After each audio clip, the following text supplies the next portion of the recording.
السلام عليكم صبتان سلام مستدين كالتوان عبد الرحمن كتابل سعد الرحمن فشلا فلان سعداتي كوسبتا سكسلراي meesha buuqeeno duwaad mas'uuliyada saabta dhaqaalaha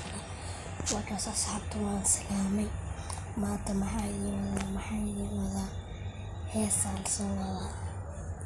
beenti waya akun soo wada beenti waa saabta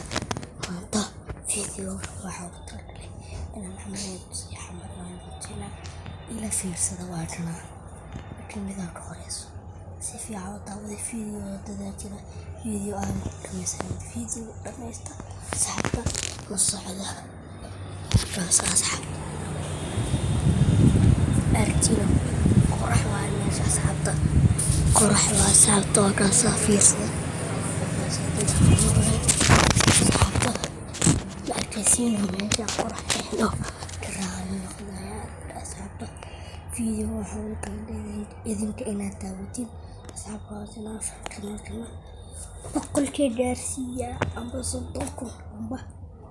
milyan astaghfirullah inaad gaarsiin saxabta heesal soo wada la socda ayaa daawanayo channel fadlan sawirada cusubta soo raadina saatina like dikelna like dislike no dislike na dhaaf asxaabta fadlan channelka share subscribe meeshaan waxaad daawan doontaa description-ka follow reaction waa nala